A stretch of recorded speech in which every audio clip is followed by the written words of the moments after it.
Les cessez-le-feu immédiat et inconditionnel entre la République démocratique du Congo et le Rwanda a été décidé à l'issue de la rencontre entre Félix Antoine Tshisekedi Tshilombo, président de la République démocratique du Congo, et Paul Kagame, agresseur de la République démocratique, président du pays agresseur de la République démocratique du Congo à Doha, grâce à l'initiative de l'émir du Qatar, un allié stratégique des deux pays. Bande Kobalandi Africa Cool Télévision, Mbote Nabino Lelo Toza Mokolo ya les 20 mars 2025 et Paiwapi. Toili Susu Liboso Nabino s'est présenté pour la Kolobela, actualité Yamboka Nabiso, République démocratique du Congo, situation sécuritaire ESA toujours alarmante na Est par rapport il y a avancé, il y a ba rebelle, il y a M23 au basa soutenu par les Rwandais. Selon la dernière nouvelle, ba commune Mboka ya Walikale, toyebi ke ESA à quelques mètres ya Kisangani, basa ko continue ko avancer malgré cesser les feux. Oyo et Sengami Bipai na fait des routes à Luanda, na Nairobi, na Nations Unies, na Doha, mais ba rebelle baza kolinga penza koyoka.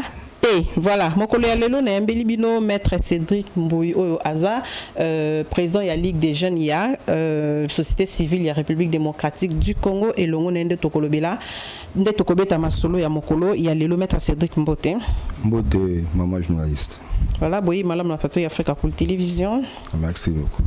Voilà, les quelques sujets sous Tokolobela et zappé réaction, il y a ba opposant sous Yambo Canabiso, à l'occurrence des Olivier Kamitato Oyo.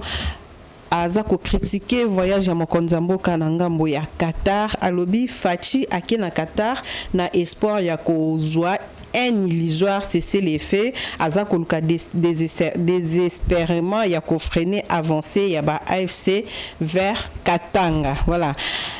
Na cadre ya pacte social oyo et simbami na maboko ya ba évêque ya Syncope ECC bazala kibongo na ngambo ya France et pa yope bakutanaki na le président français Emmanuel Macron. Voilà. Tokolobela lika toko sala moi commentaire par rapport il y a arrestation, il y a homme d'affaires indien Aris Jagtani Oyo en détention Baloubi il y a 2 jours à Wana, Kinshasa. Le Sénat américain adopté par 33 voix sur 34 résolution où ils ont condamné agression rwandaise dans la République démocratique du Congo. Tokolobela pe sortie médiatique, il y a Joseph Kabila, ancien président Yamboka, Nabiso, Maître Cédric, d'entrée des jeux, Mokonzamboka Félix Antoine Tshisekedi Tshilombo akenda kinanga ya Qatar bakutani na Paul Kagame oyo ya la pakinda ikakukutana na Kagame kaka na lola moko ayiko loba azana posa kutana na Kagame en face pour lobele les 4 vérités analyse na yo ya déplacement Mokonzamboka eza penza nini avant to kine na mituna misusu analyse nanga eza boy Mokonzamboka c'est la personne au hasard la mieux informée batu nyonso. Ce que Mokonzamboka a décidé qu'il kokende na Goa, na Qatar, d'abord il a posé leur moko. L'initiative wana est une initiative où il outil et pas ya Mokonzamboka té. Et là sous demande il y a Kagame oyo aboyaki koya na Luanda na fois passé na Luanda. Kagame nda singa sekeno bakutana ye côté kuna Qatar. Kagame mtasingi to Fachi mtabande kolobaki fakutana na Kagame en face kwa lobele ba vérité. Fachi a singa Kagame bakutana ye na Rwanda. Voilà singa te ça qui médiation ya président angolais. Il faut bakutana na Kagame kuna na Luanda parce que pour la président de la République l'M23 existe à rater. L'M23 za coquille vide, c'est Kagame qui est derrière ça. Donc à la place kokola kokosola na ba ouye azobenga ba pantin. Il faut que soit directement na mutu oyo azo ba décision wana na sima wana ba décision moko diabolique pour na ko peuple congolais yango wana asinga na ye na suka ya mama solo il fallait bakutana ye na Luanda sur médiation ya président angolais oyo yemo Kagame akimaka ayaka te mais président public était parti était là. Alors cette fois-ci ils a sous demande ya ye Kagame nda senga c'est que non bakutana mokonzi mboka. Alors mokonzi mboka aussi comme il disait que non il faut akutana et pas tout na ye alingi nini na Congo que il faut na Congo yango wana andimaki pe kutana ye bien sûr sur ba demande et puis ba conseil ba tebele ba chibete belé ainsi de suite yango kende kuna po atuna ye face à face alingi nini na Congo. Ce que tant atunié to banto éviter ba isibiso ba sengaki un cessez-le-feu immédiat et inconditionnel mais sur le terrain to moni aucun résultat monte que voyage wana ezaki nango kaka un autre voyage de plus et apporter une solution mingi té. Non. Oui bien c'est pas un voyage de plus. Oui maman voyagé à chef d'état oyo to zuwa batu ba kritika ebeli sur le déplacement naï. Tant que ceux pouvoir avant de déplacement à qui n'ambokatel à qui ambokatel à qui ambokatel bah tu belé bah kopunaka mokonzamboka en retard en massacre. Les lots batunyo sur au bandeko condamné bah déplacement mokonzamboka lui va comment penser raison que non de déplacement les équipes embatté voilà aujourd'hui bah résultat où il comme qu'on produit. Bah sanctions et surtout il y a de partout. Même bateau parce qu'il va lié il y a Kagame il y a Kigali il y a pas longtemps bah changer Kasaka bah comme cochon à bango na bango. Cela veut dire que non donc bah déplacement au chef d'état tout ça là ils ont juste pour l'intérêt en Mboka. Il sait ce qu'il fait sur le plan diplomatique. Bah sanction autorisée qu'on soit na ba grande puissance nous soana et ça met sur le plan diplomatique. Alors, fonds diplomatique, tout le monde a toujours continuer yango. Mais entre-temps, sur le terrain aussi, toujours continuer nako bunda comme Sengilaki. Kuna na est, ça l'est FARDC toujours encouragé pour na kobuter monguna na biso libanda ya mboka. Donc déplacement en mboka, eza ndeko so binga go voyage mo de plus té. Et ça pour l'intérêt à Mboka. Et ça pour l'intérêt à Mboka to, et ça pour l'intérêt à Félix Tshisekedi Yemoko, ba Congolais msusu balobi, loko la monique et pouvoir naie comme menacé nanga, aza vraiment déterminé à quoi renverser le pouvoir de Kinshasa.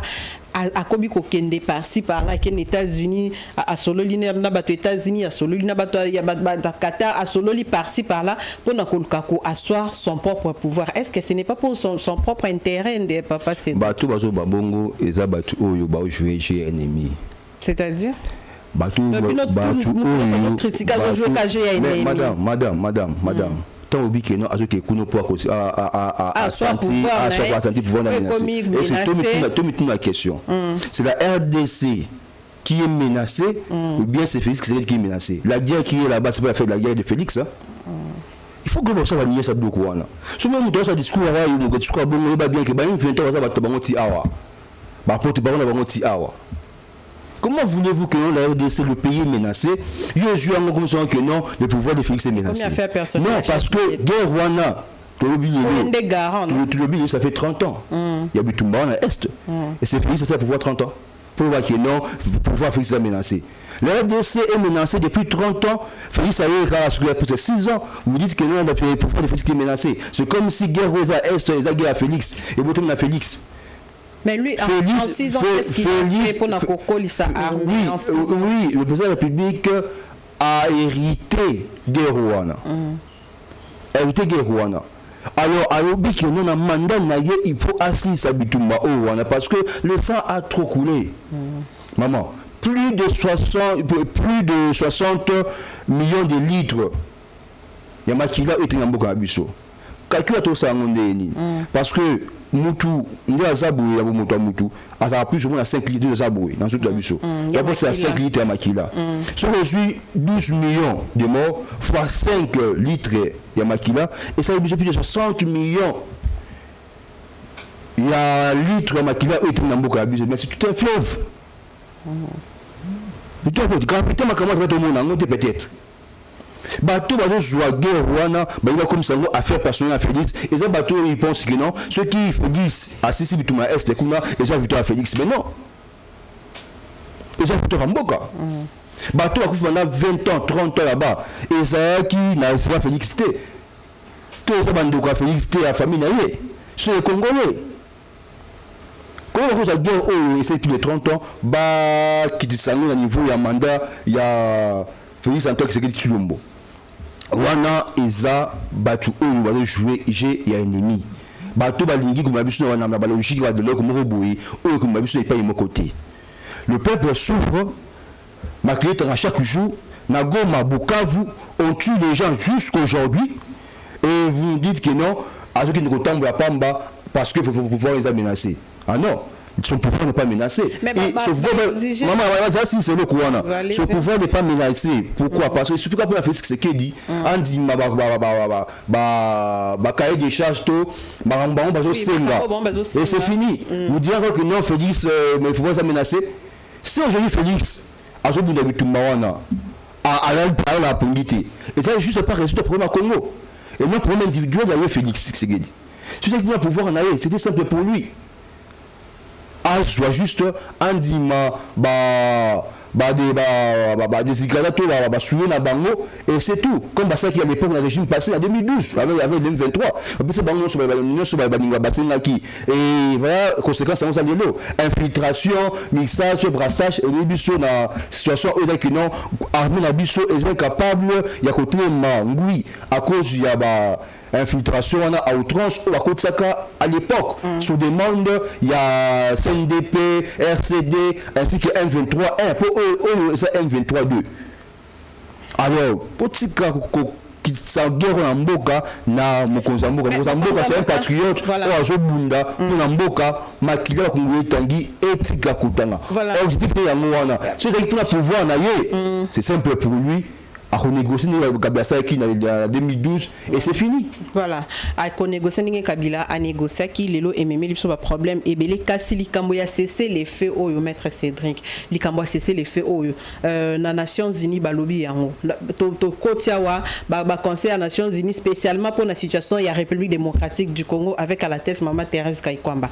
toké na Angola cesser les faits toké na Nairobi cesser les faits toké partout aux autres tambola ezel kambo ya cesser les faits to komiti na Qatar Mokonzamboka andimi kokutana na Paul Kagame en face ba sololi mais c'est le fait ils ont respecté les rebelles continuent à avancer besoin la té que ezola qui sa question le plan diplomatique ils ont déjà échec il faut qu'on envisager option non madame avant que les échecs toute une question tout tu as puis le RDC c'est qui est effacé sur le plan international non est bien monté sur le plan international RDC est répété par banani na Barcelone nyonso diplomatique dans le monde tout ça qui est absent.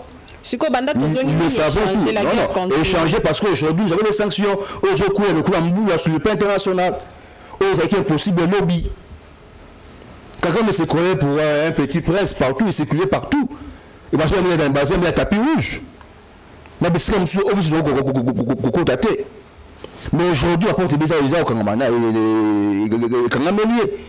Na batu oyo bana ko appuyer na batu azaki lobby ba mina ye ba komi ko sona lelo France, Belgique et ainsi de suite. L'Angleterre, pourquoi pas les États-Unis? Vous pensez que là c'est un petit travail que la diplomatie congolaise c'est salité? Non, tout ça c'est un mot de mauvaise foi. Ton dit maka un moko ba bien fait en boka. Il y a battu ils sont commencé battu que tu depuis ça ça sur les cas. Ce n'est pas diplomatique de son longa. Et c'est chef diplomatique parce que battu wana Félix Tshisekedi même le président angolais. Ces gens-là, c'est ça battu à cause de confiance. Quand il parlait des M23. Alors, ça confiance. Tu verras. Tu vois, ça là. Opératoire, tu es bien déjà. Alors, on dit mais nous, tout est sceptique. Nous conservons chaque fois. Il ne croit pas à la sécurité, soit la sécurité Kagame. Mais comme nous ok, à la face à monde, c'est plié quand même. À se plier, mais à la face à monde. Et que non, même si Kagame, sur le terrain, rien ne changera parce que tu vois le monde de Bango pour la terre à mais en réalité, ça va voilà. Maintenant, c'est dit qu'avant de la réaction Olivier Kamita, tu n'as pas besoin de pardon et bandel contre la sens il y a quitté Nzaru Joana. Bignon Sobolandi ka Jean-Pierre Bemba Tondeni. Et ça juste coïncidence, en fait. De toute façon, il y a une coïncidence. Le VP Jean-Pierre Bemba a tout ça là par naïe, il a sensibilisé la population assez fait catholique la population, les jeunes armés ainsi que tout bunda pour na intérêt en boka c'est la même chose que tout ça peut donc il était autre chez awa et la kinini il est sini qui te dit oh la kisi engagement na biso engagement na biso peuple na ma musique na est et ça dit que mama belé dit que mboka et je dis ça que non nous sommes prêts il y a okufa pour l'école tout ça prêt il y a qu'on se sacrifier pour l'école donc il faut que l'école et qui na boka bango na té et la kisi sous que non makila va congolais tangi mingi na tout anglo a plus 60 millions de litres ils sont au tanga et tanga na mboka na biso donc on te dit trop c'est trop et ça sur le plan international que le Congo est maîtrisé le Congo makila au tanga et ce que tu as au tanga et ça peut ça va être que non nous sommes prêts il y a que si on a battu oyo na bango elungu tout ça bango elungu to bosani bango tout bango elungu et ça peut face à monde que non ceux qui va rencontrer ba déségrader la population congolaise voilà si na biso to kokufa pour l'école voilà beaucoup kokufa pour l'école merci ya moi to senga pe na ba jeune nyonso oso amona za patriote congolais mambo ka ana mboka na biso est concerné il faut ala ta eloko oyo akinango partout na musala na gwenze na ba taximen partout tout ba takango okoki ko soma yango okoki ko saka etendika ya rouge okangela lamba na yo sinya ya tsaki mo Kagame moni bonde atiki nanga so moni bonde atiki guerre non et un message to pesa na face à monde et que nous sommes prêts à couper les cols et un message mobimba to pesa voilà. Pour désarmer tout ça en terrain et donc ça va détermination à biso autour ça na mboka na biso. Voilà, merci beaucoup toujours na cadre ya voyage à Mokonzamboka na ngambo ya Doha. Olivier Kamitatu oyo aza opposant ya République démocratique du Congo proche ya Moïse Katumbi alobi boye. En plein des routes, Félix Tshisekedi se précipite au Qatar dans l'espoir d'obtenir à Doha un illusoire cessez-les-feux, cherchant désespérément à freiner l'avancée de l'AFC vers Katanga. Réaction naïe, papa Olobini. Monica qui m'a comme nanti koloba awa izapi makamba politicien bazo raisonner. Fatiami Monica comme ina suka yanga akemi bwa kana Qatar azol ka intervention makasi. Maman Thérèse. Ndeko totanga wana. Tout naïe depuis abanda politique a changé déjà comme des partis politiques a changé comme des partis politiques et on va raconter beaucoup sa histoire tout le monde a changé combien de partis politiques là c'est tout à des partis politiques n'a eu mon moment avec la parti politique à Moninga et c'est une telle personne au peut-être pas du crédit à ça idéologie mais il est quand on l'appelle c'est à ça idéologie bon à ça idéologie question. Idéologie, c'est-à-dire Papa, c'est la politique. Aux à gauche, aux à droite, aux à ni. Il est acheté comme des partis politiques. Mais ça n'est pas politicien congolais. Non. Vraiment, il y a une personne, de autant de langue, après sur les sons. Non. À cet exemple, pour la bichoter. De deux. Il est opposant. Ok? Bah, si l'opposition, ils ont critiqué. Quand ils critiquent, ils ont ça remédie. Tout a pris cette solution. A proposé Nini. Depuis Marambo et Banda qui est Bitumba, na Est, plus de 30 ans, il y a une contribution na Yezani. Qu'est-ce que tu as dit? Des fois, ils pensent que nous, les Congolais, sommes bêtes, nous ne raisonnons pas. On a ça, bakaki la bango politicienne. Le peuple a profité de Nini dans le bazou Bawana. Il y a la population qui a été en Biwa. Il propose quoi de concret, lui? Il a dit que l'opposition est seulement critiquée et non contribuée. C'est ça le problème. C'est ça le problème de la politicien à Bissau. Dès comme tout double à chaque jour. Pendant que le pays est agressé et que la ministre Moutou a signé perfume, Moutou a joué le RDC et ça, mon ambo a fait cette critique. Oh, tout conseil la minute David. Tout ça a habité la Goliath. Et Bissau va être là, on est au samedi là, tout porter ma beaucoup de la constitution à Bissau pour aller à la Goliath, puis tu m'as osé à force à Bissau. Mais Bissau va décourager David ou à Bissau. Et vous trouvez ça normal? Donc il y a un monde où que non, il y a un que non à suivant l'intervention il y a ba opposant et bien quand on a biso on a l'impression c'est comme si tu vas jouer jeu il y a bango na mboka na biso madame et ce point de ngate parce que tout le monde qui awa tant mon pillage c'est maki awa na ambassade ya Rwanda bien que biso tu dis vite encourager le collanti à pillage à l'ambassade mais on a constaté une chose ma vidéo est en dans les réseaux sociaux tout kuta ba effigie ya ba parti politique qui msuku na opposition tu me poses la question mais ba effigie il y a un parti politique ou ya mboka na biso et que du cas nini na kata ambassade ya Rwanda. Et ces gens-là ne parlent pas. Nous, tout mon côté, je sais comment en France, les États-Unis, l'Ukraine. Et ça, l'Ukraine, il n'y a pas d'opposition. Il y a une opposition à l'Ukraine, les cas de télévision, va critiquer, va décourager le président Bango, il faut d'habitude en place, la Russie. Est-ce que moi, il a reçu la Kuna, va décourager Poutine, ainsi de suite, va mettre la flèche à Poutine et contre le pays agresseur à Bango? Il s'est payé la caméra de cette question, tout ça battu. C'est là où on peut comprendre que non, Bazawana pour l'intérêt de la population, tu peux te rendre Bazawana pour l'intérêt privé na bango. Parce que ceux qui pour l'intérêt à Mboka, ils allaient donner une contribution à Bango. Comment faire pour qu'on il devait être autour des chefs d'État pour rebooter notre ennemi dehors. Après 6 mois, tu retires la population entre nous Congolais. Mais comment c'est fait-il de vous agresser et nous tout comme président Abisso on est toujours beaucoup tout ça nous les banda et non nous sommes même à encourager pour tous nous c'est 6 mois et non le peuple congolais n'est pas dupe. Le peuple congolais de l'eau à la sensibiliser, à comment niveau on comprend comme facilement.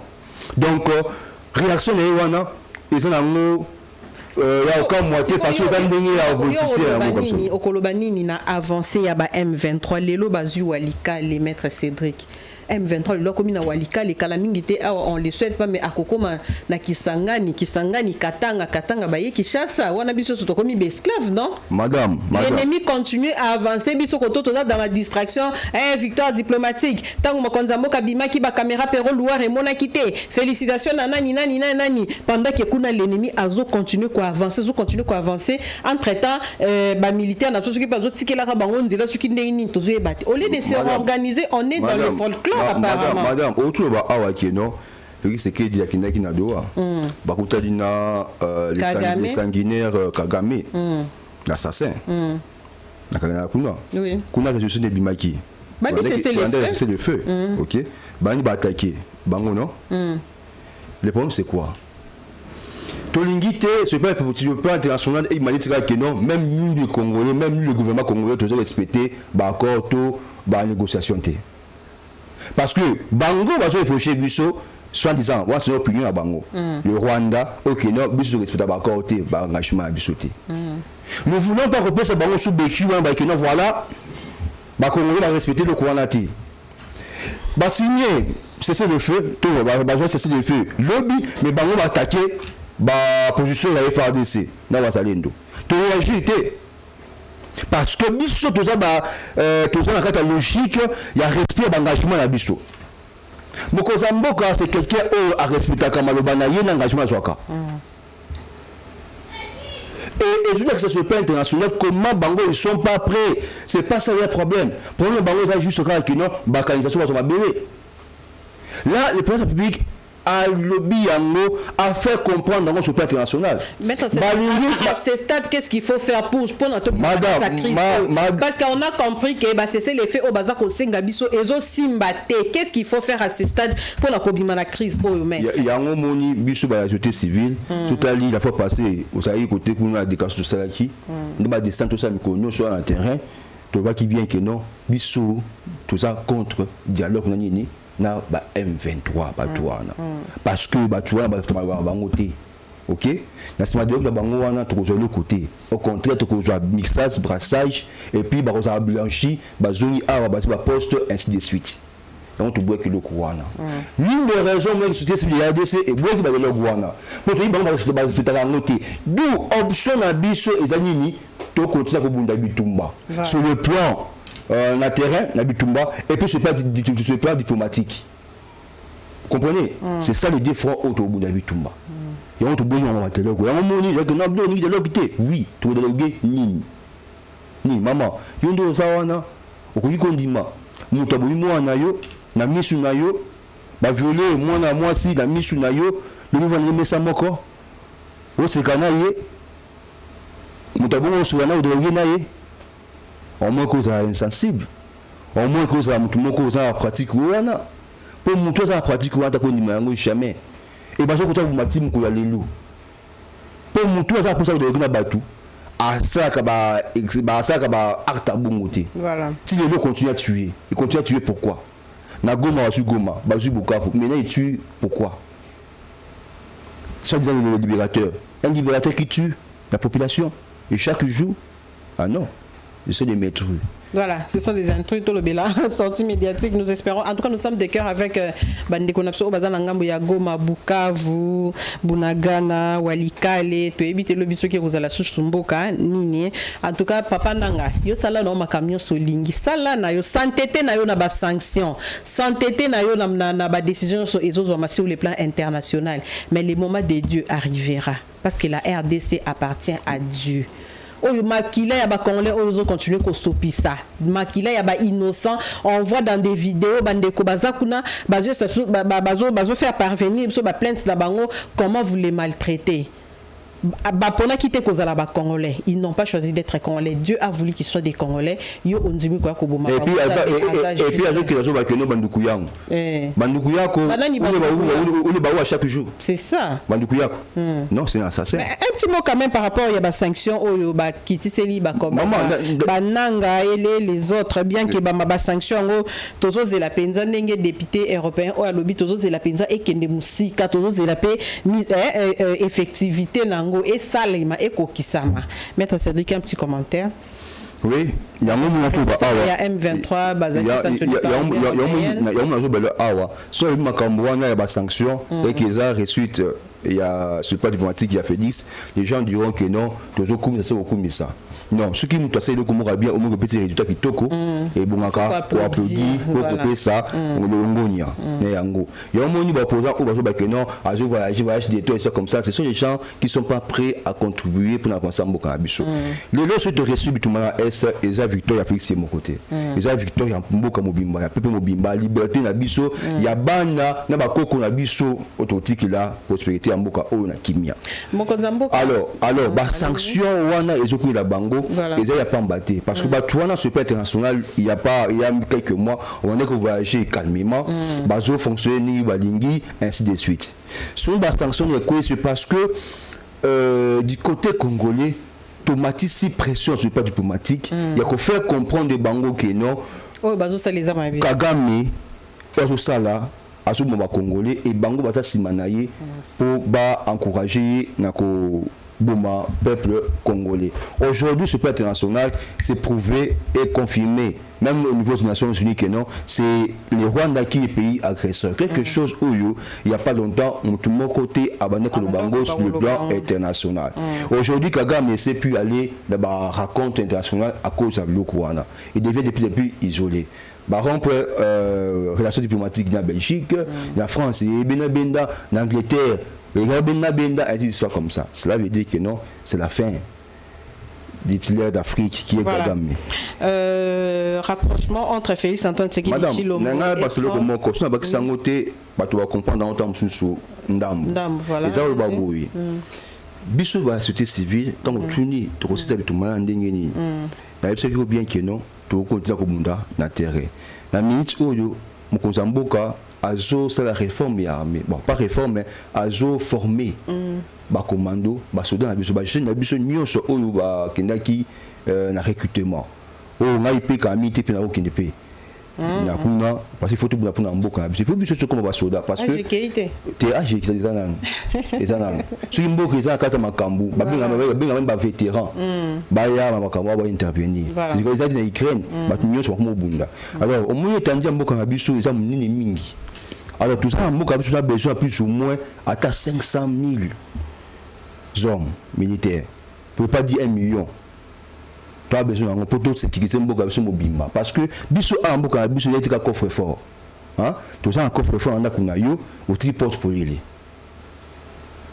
muiba ya koti pas bien faut ça en kati kuna du pour sécuriser yango il faut tout tia ba porte tout kanga ba porte tout kanga ba fenêtre ou te ba verrou partout il y a une nécessité oyo société civile de RDC à travers le coordonnateur qui se fait toujours que non il faut tout créer ministère il y a guerre ministère à Bitumba on va former juste à combattre bango spécialité bango ya ngona Bitumba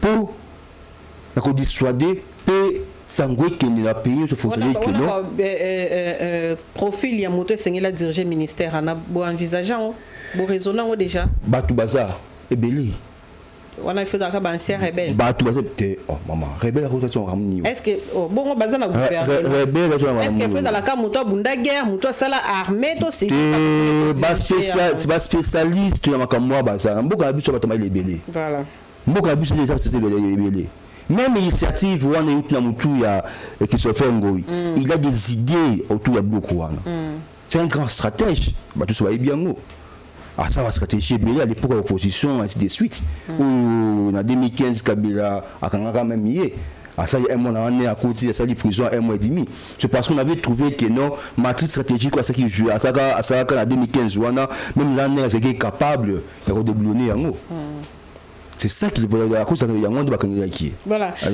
papa Cédric to komi couper alors biso pour la société civile to bunda na terrain et puis le respect, il y a résolution, il y a 2773. Voilà. Et les Nations Unies.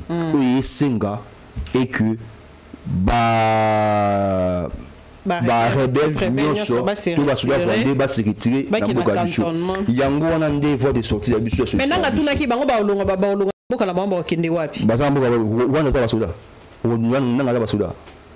Ba soda te ba bazwa pension tant utaka la télévision ba ntabaso nanga na Goma Bukavu basoda tuna ye ba bilinga ba Congolais arrêtons ba bilinga Congolais na teni ba ya tuwana na bo bango o moins qui teni ba batia si na fa ya FARDC ya Congo tout ça c'est ba image non tout le monde ba image wana utaki ba batia signani ya Rwanda non ah c'est soni. Voilà.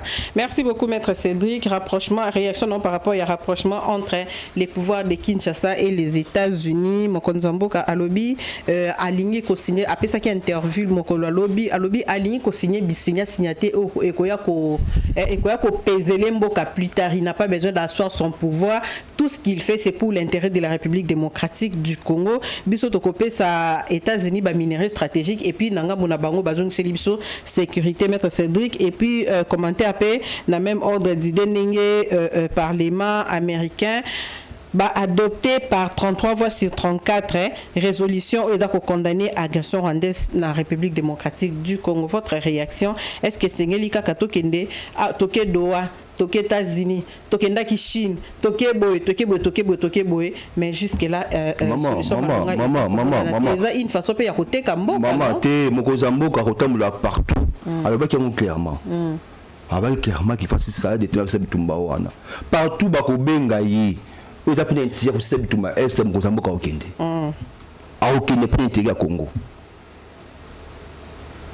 pour intérêt ya Congo ba pekisa yete mokozamboka akini ko butate mboka te là où ba obenga pour intérêt ya Congo c'est quoi ce qui ba ko signer d'accord wana est plus tard to mona ki akenda ki China wa et comme la Chine nous a roulé ba ko revoir makambu ya 5 chantiers mais jusque là il y a un monde que non mokozamboka dit pas côté en pouvoir tilelo azo ça la tilelo et là ko corriger ba erreur du passé ba erreur régime c'est qui du passé Bango sur le Chine, tout consonance, c'est pas Félix là. Oh, mais dernièrement, il n'y a pas aussi non, contrat quand c'est pas revoir, il y a un pour la nuit. Et depuis intérêt d'abus, non?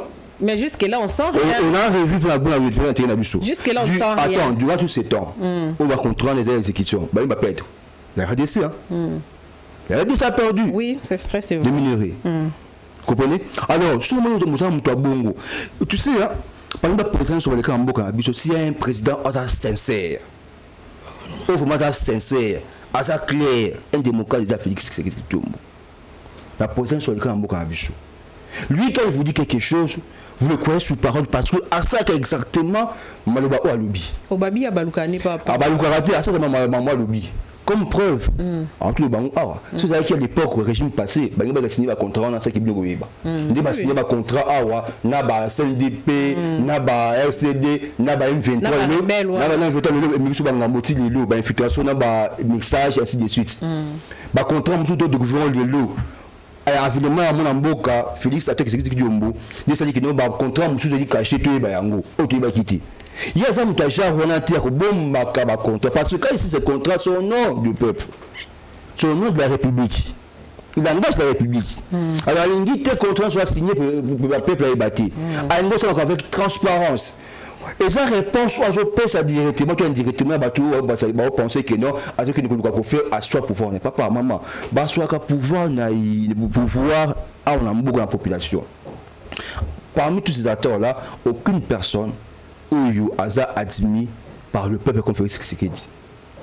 Félix Tshisekedi aujourd'hui a la population derrière lui, c'est même pas prouvé. Donc à la suite on a tant on a clair que quoi soit pouvoir en ailler. Ceux qui peuvent passer 10 000 n'a pas yo. Même sur le plan international, n'a pas yo. Il n'y a pas na agenda en até. Moko, Kimia, Namboka. Voilà. Alors, ce qui est le lot des États-Unis, ils ont avancé dans la sanction contre l'agresseur Rwanda, contre les braqueurs Rwanda, contre les criminels Rwanda, c'est parce que moi, en Mboka Félix Antoine Tshisekedi Tshilombo a joué carte sur le plan international où ils ont produit des résultats lilo. Mais, Bandongolo Missou, où il y a porte-parole indirect, il y a une fin 3, où il y a un Mboka, Kinshasa, ainsi de suite comme ça, il nous fait voir comme si que non, Félix Tshisekedi a aussi un pour l'intérêt de Moko. Ok, non, ce n'est pas la guerre. Il y a Félix, et la guerre, il y a Mboka. Ça fait 30 ans que le sang a beaucoup coulé. On doit mettre fin à Bitoumana. Et donc, le Bango va faire Nini. Ils se disent que non, ceux qui le Félix, c'est Bitoumana, Est, Kuna. Donc c'est fini. Il devient incontournable. Quand il y a continue l'histoire. Quand il y a il faut combattre la personne. Voilà. Population. Quand il y a voilà. Alors la bitumana pour pouvoir souffler. Mais Joseph Kabila dit qu'il a de l'énergie, à offrir, non? Et puis à l'objet, les problèmes de la République démocratique du Congo, c'est Tshisekedi. Et puis la solution, c'est lui-même. Abaki si même, à l'objet, prochainement, soit beaucoup Tanina, Félix Tshisekedi par rapport à l'accusation, il y a complicité avec le M23 lobby. Bon, la c'est ma preuve où il y a une complicité dans M23, on ne peut pas accéder. Madame, ceux qui n'ont pas pris au sérieux, de personnes comme l'ancien chef de l'État, ils ne pouvaient même pas oser parler. Parce que, le peuple congolais n'est pas dupe. De Boussanité, il y a 6 ans, 5 ans, ils ont récent. C'est bien lui qui ne sait pas. Ils ont dirigé pendant presque 20 ans. Par contre, il y a M23 qui a signé. Alors c'est lui qui vient de nous dire c'est lui qui nous dit que non, le vrai problème du Congo, c'est déjà Félix. C'est lui le vrai problème du Congo. C'est lui qui a signé. Mais alors, la solution, c'est Tshisekedi. Oui, la solution, c'est Tshisekedi. Et puis, il a de l'énergie à offrir. La solution, c'est Tshisekedi. C'est pour ça que Tshisekedi est entré. Il y a que ça là. Il va pouvoir en aller pas au Tchakimia. Lui, il a qui est à cette terre, à comment le leader Yamboka, alors ça, Moussala, le 9, il faut marquer Babi. Babi, où est-ce qu'il a remarqué? Je ne sais pas si dans le régime, tout ça qui va à la merci à Rwanda, ainsi de suite. Il ne faut même pas parler. Tant que je Babongo, vraiment, mémoire, ça, Kouza, Moussé, hein. Nous, le Congolais, nous sommes moins. Résultat, les lots, je suis les lots, et ça, faut pas, na ba erreur ya yé na batunaye ne biso matamakambu oyo tant que il a de l'énergie à offrir. Quelle énergie qu'il n'a pas pu offrir à l'époque pendant 20 ans. Mais Fachi Moko Lobaki, la seule personne à diriger Mboka Oyo Ebi Bani sur le pouvoir, c'est Joseph Kabila. Il avait même promis qu'en cas de problème, Marocain de consulter, et bien que ce n'est plus les cas, il va les coups en haut. Oui, Fachi avait raison. Il n'a pas tort. Oui, il a géré pendant 20 ans. Aebi Omaguinho, c'est Mboka Abisso. Aebi Mamio, c'est Mboka Rwanda. Il y a un rouage nous sommes à con avant où obscur. Elle a ébi yango. Fais sa raison. Elle va que nous y a bien. Et puis exactement. Tant que nous avons léger il y a compris. C'est parce qu'il y a bien. Parce que c'est lui le promoteur de Makambouana. Il y a un Makambouana. C'est quelque chose de préparé par le laboratoire Oyayi, Nabato Yayi. Il y a un groupe de police qui consiste à Makamounaye, elle consiste à Bosoto, au Baron Basselaki. Donc, c'est la dernière personne qui a Makamounaye. Il y a beaucoup de opérateurs économiques qui vont moniter quelque part et Coco ça peut moins frustration. Là je parle, il y a information, il y a détention, il y a Aris Jagtani, au hasard propriétaire, il y a HJ Hôtel Hilton, si je ne me trompe pas, maman et mon batonge la kipso ya sika. Oh ba réhabiliter maman et mon joka ya sala ki mo bon ninde pembeni, il y a nini sous adana bloc belé moderne construct. Attention na nini. Aza penana bloc belé awana mboka na biso voilà. Yepé mutu a signé un contrat où il y a remonté les bus Mercedes a wana Kinshasa bus Transco a wana limité depuis peu a signé un contrat où tout le monde a ceux qui bis mort ceux qui débis jusque là et là comment quoi isalamate cette façon là de faire remonter que éco frustré pe ba opérateur économique au botozo ka keba ko investir dans mboka na biso papa. Maman, on a besoin des prêts opérateurs économiques, on n'a pas besoin des escrocs. On a besoin des escrocs. Nous tenons ça soit des opérateurs économiques au derrière ça dans mon agenda comme ça tout ça là. Basa va nous embêter. Si on est au service et appréhender le service interpellé dans ma vie, dans ma découvrir le comment on a cassé n'est ma bien ici tout ça là. De tout cas de justice c'est ça ça. Et ça voilà. Na cadre ya pacte social tout suite sana yango ba évêque ya Syncopé et CC ont rencontré le président Emmanuel Macron. Pas ça ni. Mais balobi bazotambola non batambolis bananga je crois aux ana photo wana ya bango nyoso nde basirkila ki wana bakutani na nanga bakutani na Kagame bakuta lelo sko baza epa Emmanuel Macron pour basala ni pour qui maison na mboka qui maison na il faut Macron était ici mais bakutani na bango nyoso non maman quand question na mituna hein na éviter pourquoi bango basango bazo kende kokuta na batunyoso wana avec l'accord de qui balobaki basenga qui permission pas mokonza mboka c'est ce qu'ils ont dit non c'est ce qu'ils nous ont annoncé basenga qui permission ya mokonza mboka pour basala nini ba approcher batu to solola attaquer tout ça la dialogue c'est sangai Macron ta congolais mais baza ba force ni ba benga ba bani. Madame, arrêtons ça. Si tu as dit bien, Basango, na pasteur et SCC, on a fidèle, on a Christ. Mais Basango il est kabisoté. C'est-à-dire? Ça veut dire que mon soeur ça a de biso la société civile, je te comprends qui moi. Les années. Bango, bazo rouler pour la mongona. C'est clair. Bazo kaki mais bazo rouler pour la mongona pour la nini. Pour la mongona pour la nini. Yebisanga de l'autre ni au bango bakosala où il écrit résolution yebisanga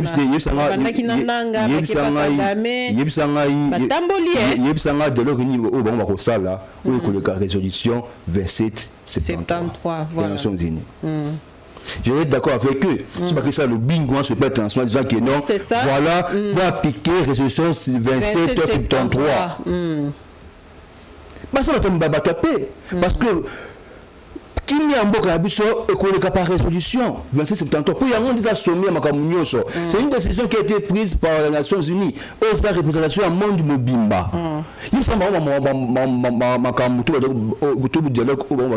est-ce que est qui 2773 ou Israël qui résolution des Nations Unies pour l'intérêt de tous les Congolais. C'est ça qu'ils devaient faire comme travail mais ils ne le font pas. Moi, je dis dialogue. Oh, c'est de l'MP3, ça de l'OQT et Simbaté. Mais il roule pour qui? Donc ça veut dire quoi? Bato va kufakuna. Et ça va Christ catholique. Et ça va Christ sur SCT. Et ça va Congolais. Ils sont Congolais. Je commence à m'en douter personnellement. Parce que oh nyonso, dès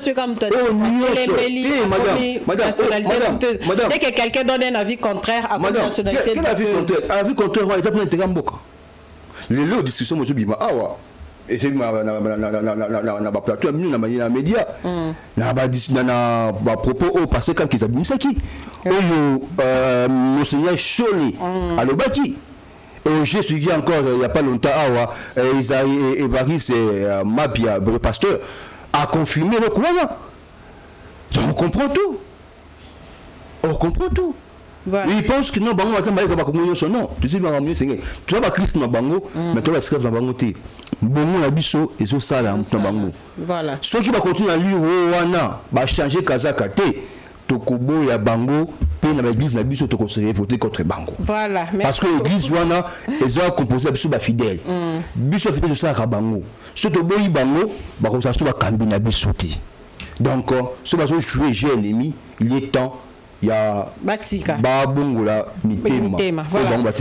En tout cas émission lelo et Sili toujours Sango avec un dossier Oyo il y a mine de Chituru Mining Corporation ça là parce que voilà tant bon c'est un biso qui non tout qui dialogue dans 23 hein question mituna sort à batu Oyo invité ce côté au chaque jour toi va côté 23 mais c'est 23 de non tout ça de bout boma pourquoi ils disent pas c'est ça ma clé à chaque jour. Chaque jour. Bateau ba koufi. Ba famille oh ba tikali ba veuve ba veuf ba na tri ba orphelin ba famille ba tikali ba atrocité wana ba ndo ba koufi. Ba moni maman ba zo joli bosa bana ainsi de suite. Et puis ce continue ba koya kata ba famille bana wana ba koya ngata mutno bango. Est-ce que ba prêtre bango ba zali ba prince à l'église mais c'est ba se préoccuper pour na ba wana. Ça ne dit rien. Il viendra se faire le dialogue concernant ce que non, bas blanchi, bas criminel, non. Pour tout finir, que non, maman qui te sourit ma beaucoup en famille, tu okani, maman qui te bossana. Bantawade ba koufi, ba koufi. Donc vie à baouana, et ça très important que Gao a zouboma. Ah non, si baouana est à sous Bible Bible au bon bâti qui biso yango souté. Trop brandi bango Bible au bâti yabiso. Voilà. Ne tuez pas. Mais bataille ba rebelle wana bongoté ba wana côté la rebelle bongo. Voilà, merci beaucoup maître Cédric Mboyi na bande ko luba toujours sur sa émission mokolo ya lelo na dossier ya mine de Chituru Mining Corporation oyo plus de 1200 travailleurs PLR dépendants batiki bango na balabala par un sujet chinois oyo azako travailler d'une manière illégale azana mikandate afutaka importer afutaka droit mon côté il y a l'état tant à monique batie pression moins mingi a commis na suka azui même société on a attaqué lango et pas les kiné azo continuer qu'on travailler toujours de cette façon là illégal mon konzambo ka fait s'entendre c'est que dit chilombo yo o beta ki pena c'était mingi na makambo ya création ya ba emploi quand on a nos dossiers oyo parce que syndicat na bango baza penza kolela baza kotinda SOS et pas inayo bango ba o ba travailler qui ba bimisaki ba matière na bango ba soldat ba policier ba e butu ba botoli bango ba production na bango nyonso ba ke na yango ba tiki bango na balabala ba futi bango mbogo na bango te baza kolela et pas chef de l'état pour que ameka un peu kota la dossier na bango voilà émission ya lelo et si li mettre Cédric na peut chose dans Kambaro ba ça oui le wasuka nga lo baboye na osenga na jeunesse congolaise baté mangui voilà biso tout la talembo oyo comme gouverneur à la ville, avec ceux qui vont manifestation, voilà. Avec ceux qui vont marche, des histoires comme ça. Bien sûr, il a aussi quelque part raison parce que des bavures, oui, oui. Et les KKB, les ennemis en ont profité pour battre le désordre. De cette façon, ça que non, tous alliés de cœur, tous les compatis, tous les gens abattus, ou bazakuna na bitumba, ou bazakata sous occupation, il y a banguna biso, et ça oyo. Et ça, c'est que nous sommes méchants. Tout ça prêt pour nous école. Tout ça prêt pour continuer bituma otina suka donc mboka moko te ekendi ata etendi moko makila ya mboka ya etendi ya mabena biso ekena mboka ya banguna yango tuko senga na chaîne nyonso ou ya patriote papa maman bana d'ailleurs j'étais content bah descendre tout ça qui a pas passé na ba église ba weleli ko zo ba etendi ya rouge parce que nyonso alingi ala mboka voilà ça qui marque non tout ça quand ça toi vraiment na bituma na est nyonso mutu nyonso oyo atenda etendi ya rouge to brasseur à rouge ala tango calmement oyo akosala mobudu te aumazati mais un message mobimba autotinda sur le plan national et international. Voilà.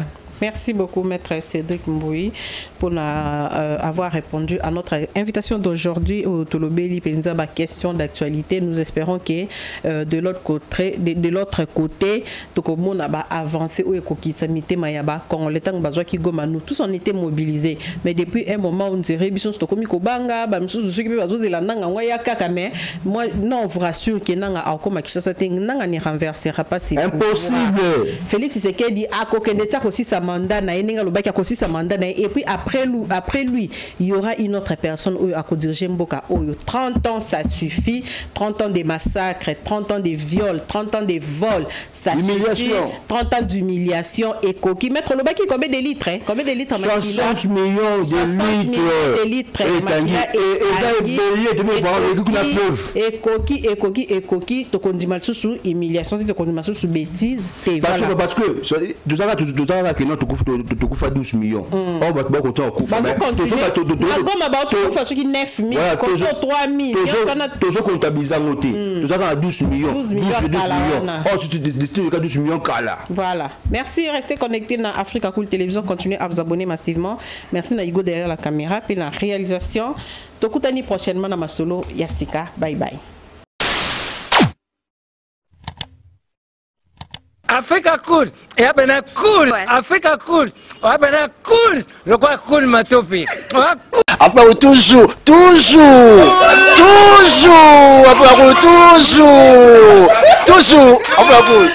c'est bon. Et ça chaîne est bien, et puis vous êtes très rapide. Et ça très rapide, et ça chaîne mon co, bah quoi ça a bien confiance. En tout cas, nazo senga na bato oyo nanu ba souscrire te bazwa. Donc, eza vraiment neti oyo balobaka ke boka lelo, lamba lelo, lia lelo. Vous voulez le Congo pour que le Congo devienne cool, pour suivre les cool analyses, alors revenez et abonnez-vous massivement. Bobozana Moana, massivement. Alors beaucoup de gens ils pensent que l'Afrique Cool donne l'information en temps réel. Mais je ne crois pas cela. C'est-à-dire l'Afrique Cool donne l'information en temps réel et en temps chirurgical. Si tu ne suis pas, tu as la crise cardiaque. Qu'est-ce que tu penses de l'Afrique Cool? C'est pépélé. Africa Cool, c'est la destination de prédilection pour une communication optimale. Longo Dianabino Mama. Africa Cool Télévision est une chaîne qui est en train de réunir toutes les tendances. Donc les chrétiens s'y retrouvent, les païens s'y retrouvent, les politiciens s'y retrouvent, les femmes ménagères s'y retrouvent.